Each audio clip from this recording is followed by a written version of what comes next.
સાજીશ. લેખક કનુ ભગદેવ. પ્રકરણ 3. બહુરૂપી ખૂની. સીઆઈડીના તમામ એજન્ટો ટોયલેટ પાસે એકઠા થઈ ગયા હતા. દિલીપના ચહેરા પર નિરાશા ફરી વળી હતી, જ્યારે આંખોમાંથી આક્રોશ નીતરતો હતો. નાલાયક! ગુલામ બેગમ બાદશાહ જોઈને ધૂંધવાતા અવાજે બોલી ઉઠ્યો. બહુરૂપી ખૂની! હરામખોર વધુ એક ખૂન કરવામાં સફળ થઈ ગયો. દિલીપ! રજનીએ આગળ વધીને એની પાસે પહોંચતા કહ્યું. આ ખૂનમાં બહુરૂપી ખૂનીની બુદ્ધિમત્તા ઓછી ને અજીતની બેવકૂફી વધારે કારણભૂત છે. જો એ રૂમમાંથી ન નાસી છૂટ્યો હોત તો અત્યારે એની આ હાલત ન હોત.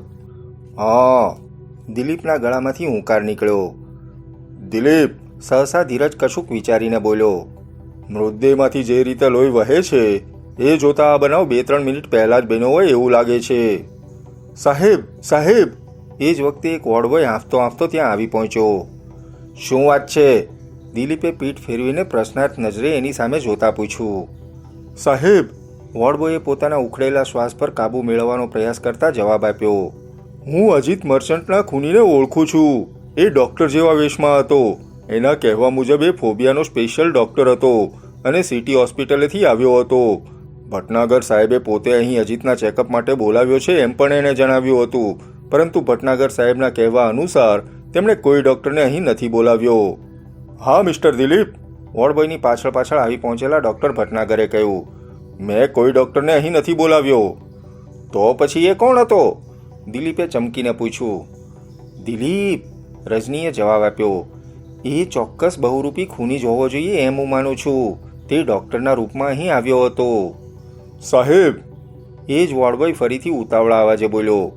મેં હમણાં જે બહુરૂપી ડૉક્ટરને હોસ્પિટલમાંથી બહાર નીકળતો જોયો છે. એ ખૂબ જ ઉતાવળમાં લાગતો હતો. હમણાં જ? ધીરજે પૂછ્યું. હા, વધીને 5 મિનિટ થઈ હશે. તો એ હજુ દૂર નહીં ગયો હોય. આપણે તેને પકડવાનો પ્રયાસ કરવો જોઈએ. ધીરજની વાત પૂરી થાય એ પહેલાં જ દિલીપ તાબડતોબ બહાર ધસી ગયો અને દોડીને લોબી વટાવ્યા બાદ 2-3 પગથિયા કૂદતો નીચે ઉતર્યો. ધીરજ, રજની વગેરે પણ એની પાછળ જ હતા. બીજી જ મિનિટે દિલીપ વિલાસરાય હોસ્પિટલમાંથી બહાર નીકળ્યો. સડક પર વાહનોની આવજા ચાલુ હતી. બહાર નીકળતા દિલીપની શોધપૂર્ણ નજર ચોમેર ફરી વળી અચાનક જ એની નજર એક માનવી પર સ્થિર થઈ ગઈ. ડૉક્ટર જેવા વેશમાં જ સજ્જ થયેલો એ માનવી ઉતાવળા પગલે નજીકમાં આવેલી એક ટેક્સી સ્ટેન્ડ તરફ ચાલ્યો જતો હતો. દિલીપ! પાછળથી ધીરજની બૂમ એને સંભળાઈ. એ નાલાયક જ ખૂની છે. દિલીપે તરત જ આંધીની જેમ એ માનવી તરફ દોટ મૂકી. એ જ વખતે બહુરૂપી ખૂનીને પણ કોણ જાણે કેવી રીતે ખબર પડી ગઈ કે પોતે સીઆઈડી એજન્ટોની નજરે ચડી ગયો છે. એણે ગરદન ફેરવીને પાછળ જોયું અને પછી વસ્તુસ્થિતિનું ભાન થતાં જ મુઠ્ઠીઓ વાળીને દોડવા લાગ્યો. એનાથી માત્ર એક જ ભૂલ થઈ. ટેક્સી સ્ટેન્ડ પર પહોંચીને કોઈ ટેક્સીમાં બેસવાને બદલે તે એક ગલીમાં ઘૂસી ગયો. વળતી જ પળે દિલીપ, ધીરજ અને રજની પણ ગલીમાં પ્રવેશ્યા. ઊભો રહે! દિલીપે એની સામે રિવોલ્વર તાંકતા તીવ્ર અવાજે કહ્યું. પરંતુ ઊભા રહેવાની વાત તો એક તરફ રહી, ઉલટું એની દોડવાની ગતિ વધી ગઈ. દિલીપ પણ જીવ પર આવીને એની પાછળ દોડ્યો. રજની, ધીરજ તથા અન્ય સીઆઈડી એજન્ટો પાછળ રહી ગયા હતા. તારો ખેલ ખતમ થઈ ગયો છે. દિલીપે દોડતા જ આગળ ભાગી રહેલા બહુરૂપી ખૂનીને સંબોધીને જોરથી બૂમ પાડી. તારી જાતને કાયદાના હવાલે કરી દે, નહીં તો ન છૂટકે મારે ગોળી છોડવી પડશે. પરંતુ દિલીપની ચેતવણીની બહુરૂપી ખૂની પર કંઈ અસર ન થઈ. એ લગાતાર દોડતો જ રહ્યો. ન છૂટકે દિલીપે રિવોલ્વરનું ટ્રિગર દબાવી દીધું. ગોળી છૂટવાનો અવાજ ગલીના એક છેડાથી બીજા છેડા સુધી ગૂંજી ઉઠ્યો. પરંતુ બહુરૂપી ખૂની એકદમ સાવચેત હતો. ગોળી છૂટતા જેણે આગળ કૂદકો લગાવ્યો. પરિણામે ગોળી એના માથા પરથી પસાર થઈ ગઈ. દિલીપની રિવોલ્વરમાંથી વધુ 2 ગોળીઓ છૂટી, પરંતુ ખૂની સર્પાકારે દોડતો હોવાને કારણે બંને ગોળીઓ નિષ્ફળ ગઈ. અલબત્ત ગોળીથી બચવાના પ્રયાસમાં એનો એક પગ કીચડ ભરેલા એક ખાડામાં પડ્યો. પળવાર તો તેને લાગ્યું કે હમણાં જ પોતે ઉથલી પડશે અને પકડાઈ જશે, પણ પછી તરત જ પોતાનું બેલેન્સ જાળવીને એ ફરીથી દોડવા લાગ્યો. દિલીપ એની નજીક પહોંચી ગયો હતો અને હમણાં જ તે તેને પકડી લેશે એવું લાગતું હતું. હમણાં જ તેનો ચહેરો સામે આવી જશે.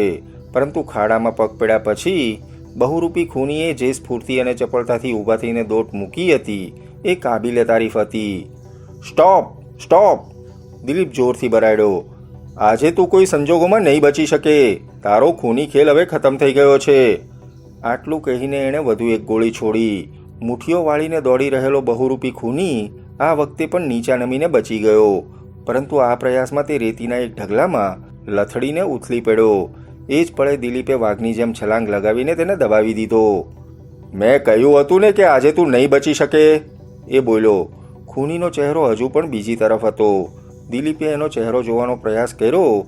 એ જ વખતે ખૂનીએ પોતાના બંને હાથની મુઠ્ઠીમાં રેતી ભરીને જોરથી એની આંખોમાં ફેંકી. એનું આ પગલું દિલીપ માટે અણધાર્યું હતું. એના મોંમાંથી ચીસ સરી પડી. એની આંખોમાં રેતીના કણો ભરાઈ ગયા હતા. જ્યારે બહુરૂપી ખૂની એની હાલત જોઈને ખડખડાટ હસી પડ્યો. તારે મને પકડવો છે એમને? લે પકડ. વળતી જ પણ એણે દિલીપને ઉપરા ઉપરી 2-3 લાત ફટકારી દીધી. દિલીપના હાથમાંથી રિવોલ્વર ઉડીને દૂર ફેંકાઈ ગઈ. ત્યારબાદ તે સ્વસ્થ થાય એ પહેલાં જ બહુરૂપી ખૂની નાસી છૂટ્યો. એ જ વખતે રજની, ધીરજ તથા સીઆઈડીના અન્ય એજન્ટો પણ ત્યાં આવી પહોંચ્યા. શું થયું દિલીપ? એની હાલત જોઈને રજનીએ ચિંતાતુર અવાજે પૂછ્યું. મને કંઈ થયું નથી. દિલીપ ઊભો થઈને ગજવામાંથી રૂમાલ કાઢીને આંખોમાંથી રેતીના કણો કાઢવાનો પ્રયાસ કરતા બોલ્યો. તમે લોકો જલ્દી ખૂનીની પાછળ જાઓ. પણ જલ્દી કરો, દિલીપે તીવ્ર અવાજે કહ્યું. સમય ન બગાડો. તરત જ એ બધા દિલીપને ત્યાં પડતો મૂકીને આગળ દોડી ગયા. એ ગલી વટાવતા જ એક મુખ્ય સડક હતી અને સડકથી આગળ એક વિશાળ ચોક હતો.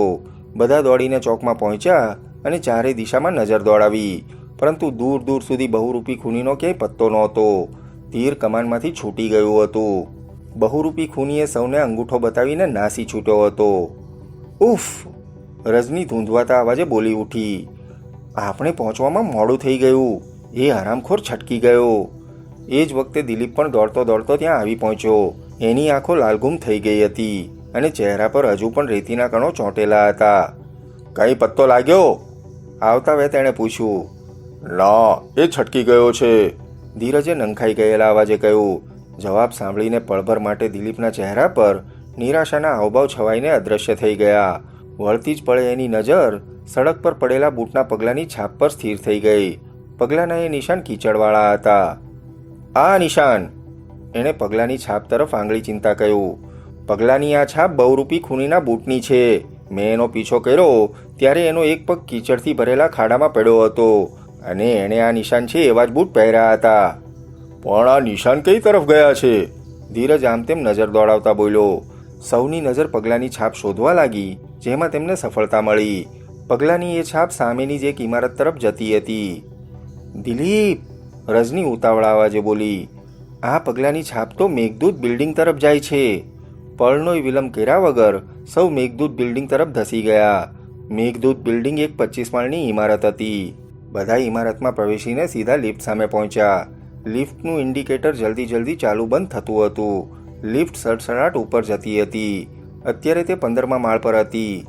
લિફ્ટમાં એ શૈતાન જ ઉપર ગયો હોવો જોઈએ. દિલીપ સહિત સૌના ચહેરા પર મૂંઝવણના હાવભાવ છવાઈ ગયા હતા. લિફ્ટ 21મા માળ પર પહોંચીને ઊભી રહી. 21! રજની બબડી. આનો અર્થ એ થયો કે ખૂની 21મા માળ પર જ રહે છે. એવું જ લાગે છે. એ લિફ્ટની બાજુમાં જ બીજી લિફ્ટ હતી. તરત જ બધાએ લિફ્ટ તરફ દોડી ગયા. એને નીચે બોલાવવાની જરૂર નહોતી, કારણ કે તે નીચે જ હતી. લિફ્ટ 8 વ્યક્તિઓ માટે હતી. બધા દરવાજો ઉગાડીને લિફ્ટમાં પ્રવેશ્યા. 1 મિનિટ, અચાનક કંઈક વિચારીને દિલીપ બોલ્યો. તમારામાંથી 3 જણ અહીં જ રોકાઈ જાઓ અને બાકીના મારી સાથે ચાલો.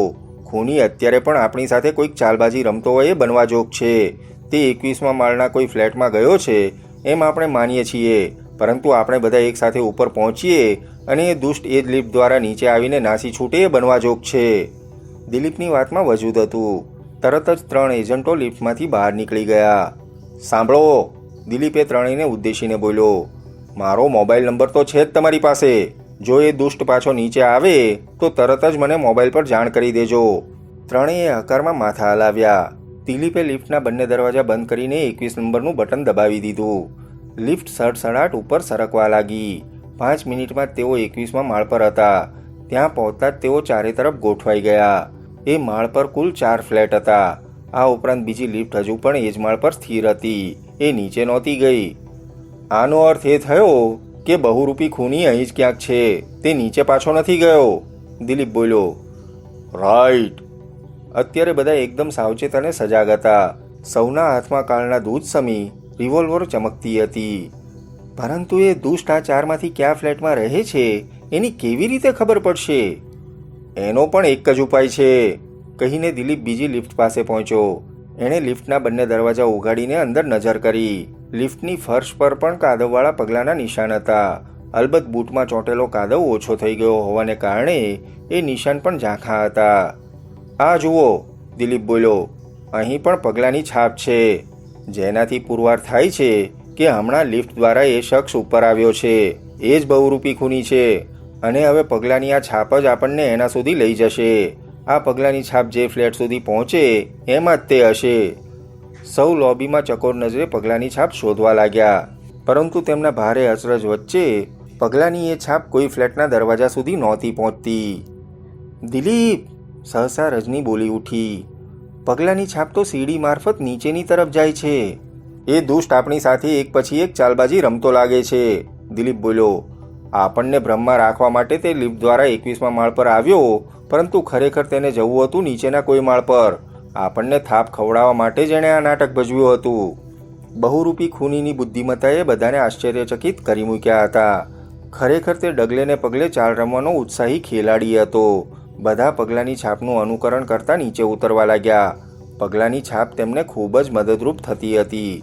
પગલાંની છાપ તેઓને 19મા માળ પર આવેલા 76 નંબરના ફ્લેટ સુધી લઈ ગઈ. 76!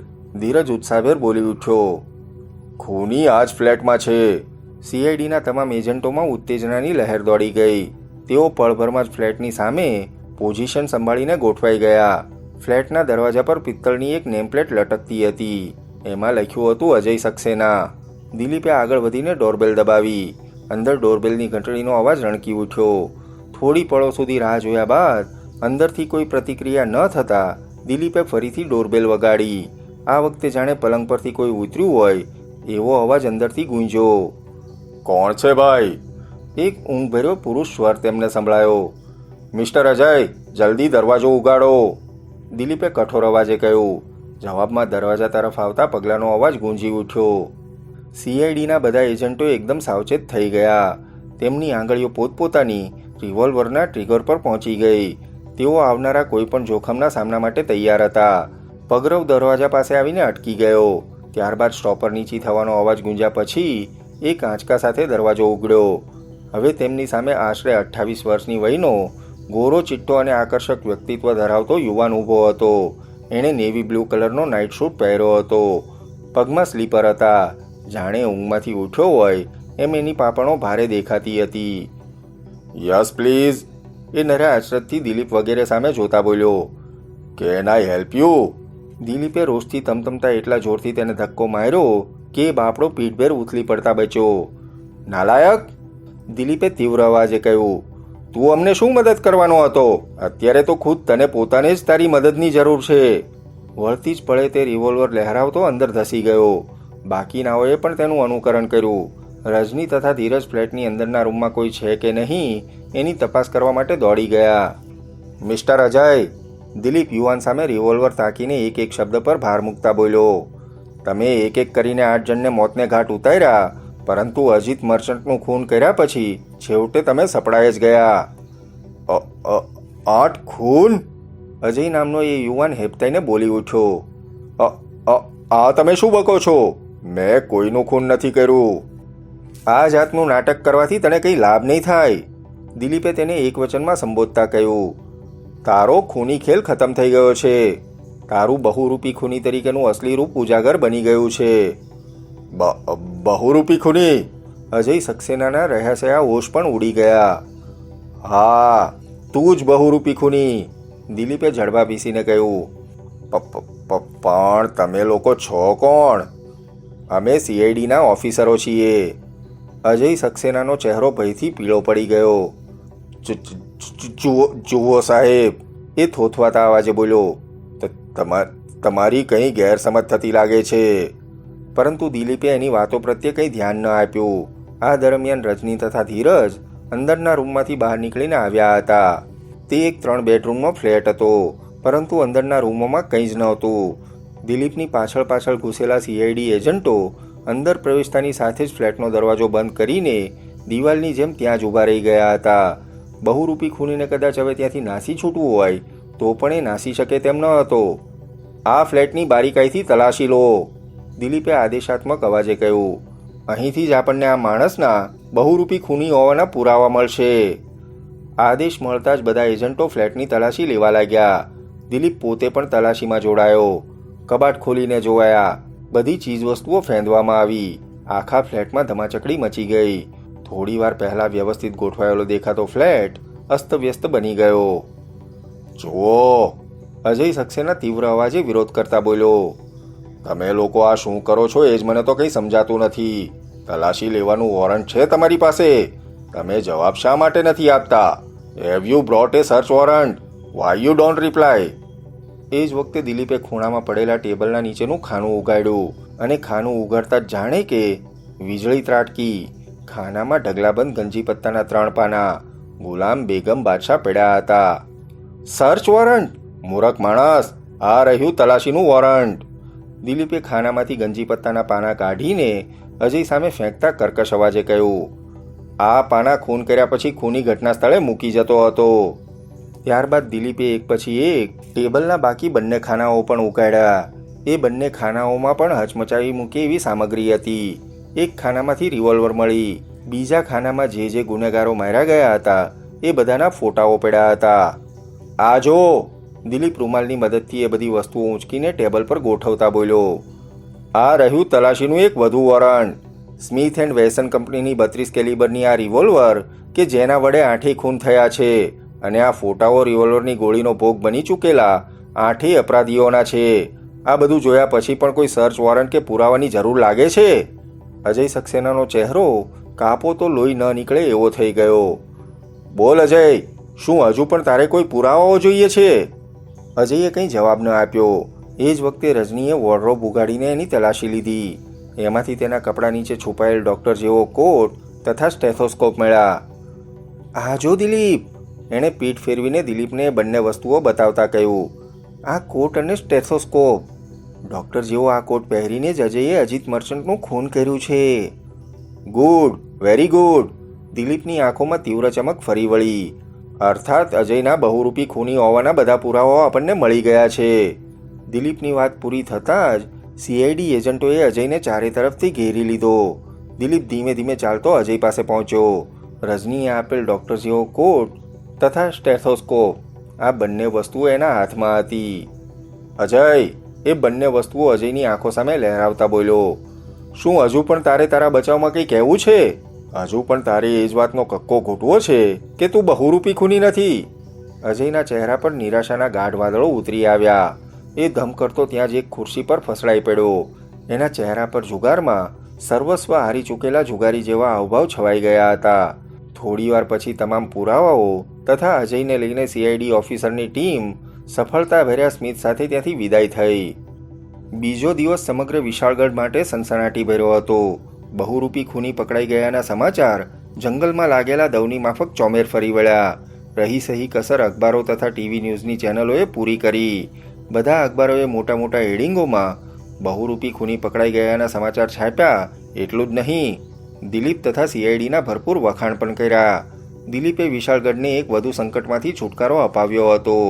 જ્યાં જુઓ ત્યાં દિલીપ તથા બહુરૂપી ખૂનીની જ ચર્ચા થતી હતી. જે કામ વિશાળગઢનું સમગ્ર પોલીસ ડિપાર્ટમેન્ટ નહોતું કરી શક્યું, એ દિલીપે માત્ર પોતાના થોડા સાથીદારોની મદદથી અને એ પણ ગણતરીના દિવસોમાં જ કરી બતાવ્યું હતું.